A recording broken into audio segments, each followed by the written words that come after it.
This will be a quick little instructional video on how to tie something that I have not seen many other people do on YouTube outside of the boating community for whatever reason. This is known as a soft shackle, which is a way to take some cordage and turn it into an improvised carabiner. There's multiple benefits to using soft shackles versus hard carabiners made of metal, usually aluminum or steel, and we'll demonstrate here. So first of all, this is number 36 bankline, which is a tarred nylon material. It's weatherproof and lasts a very long time in strong ultraviolet light. As you can see, it's extremely bright out here today. I'm in my little home campground out in the backwoods, and I've got items tied off with bankline that were put up 4 or 5 years ago, and the bankline, while it has bleached, is still perfectly intact and functioning just fine. It's also pretty inexpensive. You can usually pick up a 500-foot roll for $20. So what we're going to do is I'm going to pinch the end in my fingertips and measure out a section to about the center of my chest, and then fold it over.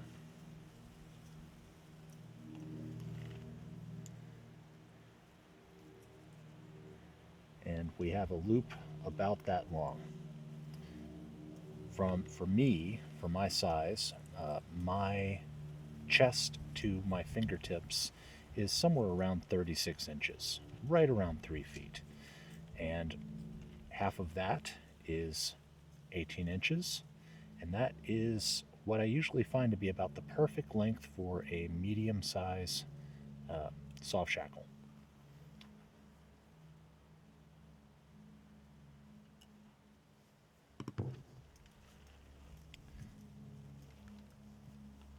So now we have about an 18-inch length of soft shackle.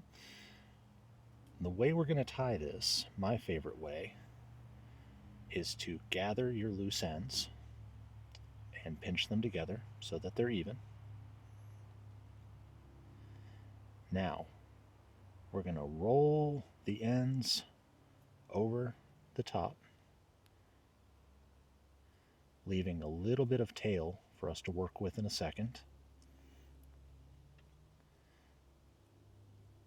Don't need to worry about keeping them, you don't want them twisted up, but just keep them lying relatively flat, and we've just got a simple overhand twist there, with the tail portion going over top of the loop section. Now, take those two loops and fold them towards the loop end.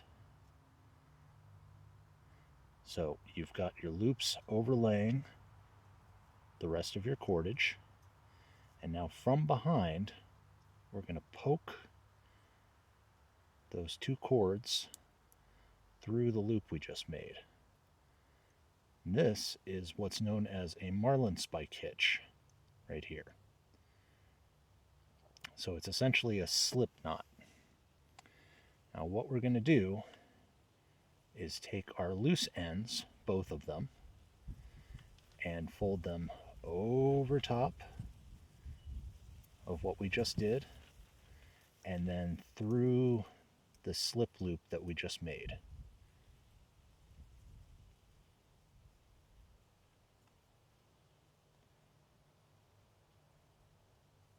So we've got our loose ends pulled through that slip loop. Now, what you want to do is your terminal end here. This is going to be where your carabiner actually is. We're going to tighten towards our free ends by moving this up. And then, when we're finished,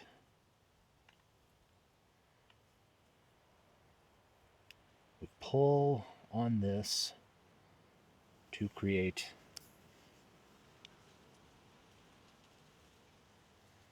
what's known as an Ashley stopper knot or an oysterman stopper. And it's got a very flat bottom to it that makes a trefoil shape.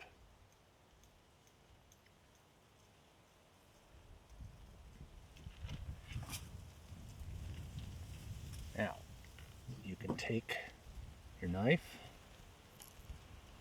and sever off the free ends, and you've got a little button here.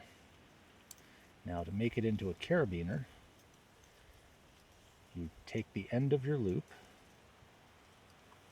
and you fold until you've made little ears, little mouse ears. Then you fold those ears together. That is a lark's head hitch right there. It's just a free sliding end. Now you take your button knot and slide it through that lark's hitch.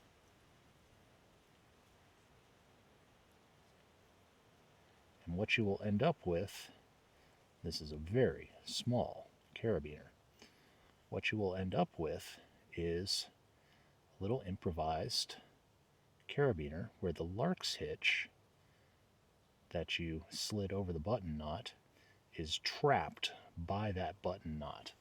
And that big, wide, flat end on the button knot prevents the lark's head from being able to slide off easily. Now, is this something you would want to use in a life and death situation? Absolutely not.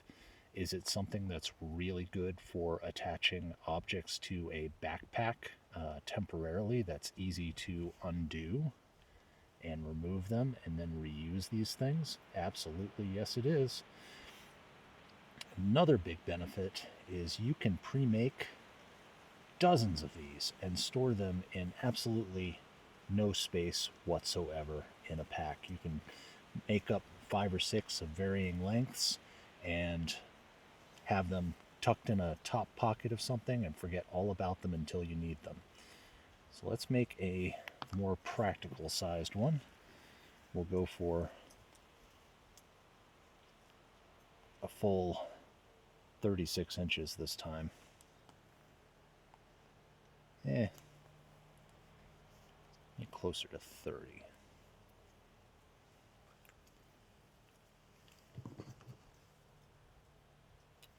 Bradford Guardian 2, or 3.2, excuse me, in Magna Cut, my everyday carry knife of choice. So we'll go through that one more time. Gather my free ends.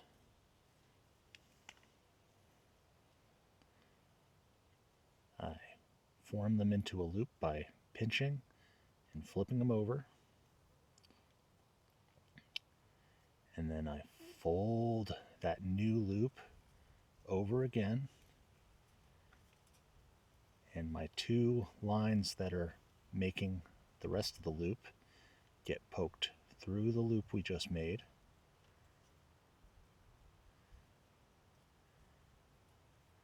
And we cinch that tight.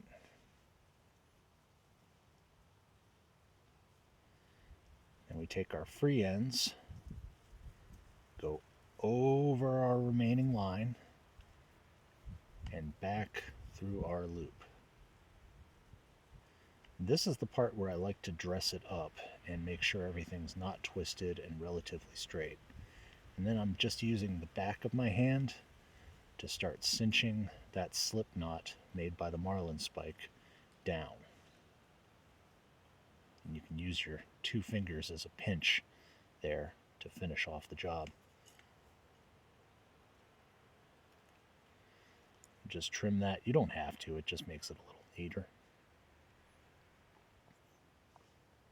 Then to use it, fold away from myself or towards yourself, doesn't matter. which makes two temporary small ears, looks like a pair of scissors, and then fold those ears towards each other, which makes a lark's head stitch, and then take your button and put it through.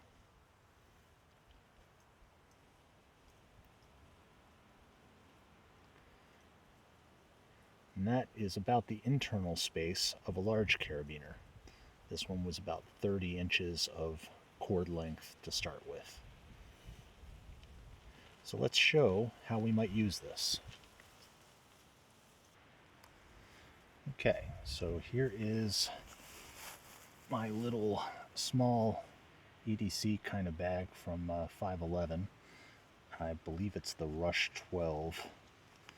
And we're going to demonstrate with a Varustaleka Tarava Puko. This is their smaller one. It's a really nice, tough little companion knife, little woods knife.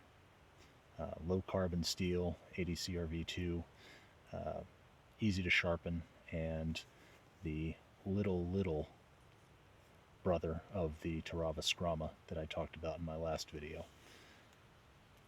Just something purpose-built to be an ugly, useful tool that you won't feel the least bit bad about marking up.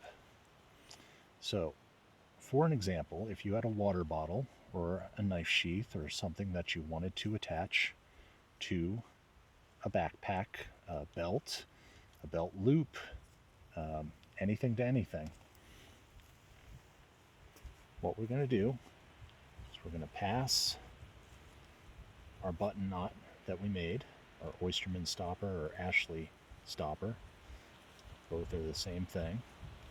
We're going to pass our button through some of that Powell's webbing, and now we're simply going to do our loops up here, our temporary loops, folding away from ourselves and then folding towards each other, and then put our button knot through it and lightly cinch it down. And now you have the functionality of a carabiner with very little weight, very little size taken up in your pack, reusable again and again, easy to remove, easy to use. And again, while I wouldn't use this for anything life and death for any reason, this is bankline number 36, which has a structural strength of somewhere in the neighborhood of 300 to 320 pounds before it breaks on average. When you've doubled it up this way, that strength goes up by at least 50%, all the way up to 100%, depending on how even these lines are. So in theory, this could hold somewhere in the neighborhood of 600 pounds. Significantly stronger than one might think for such thin cordage used as a carabiner. I usually keep about 5 or 6 of these in varying sizes in my little EDC swap pack. I've got a Maxpedition little organizer pack that I move between the Rush 12. I also have the next size up, the Rush 24, and my large camping bag. And makes it easy to make sure that you've got all of your essentials like lighters and cordage and basic little medical supplies and stuff. When you change bags, you know you have everything you need. But I always keep some of these in there as well.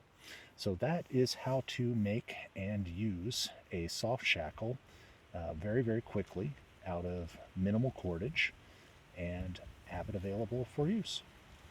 Thanks a lot. Please click like and subscribe if you enjoyed it, and I'll see you next time.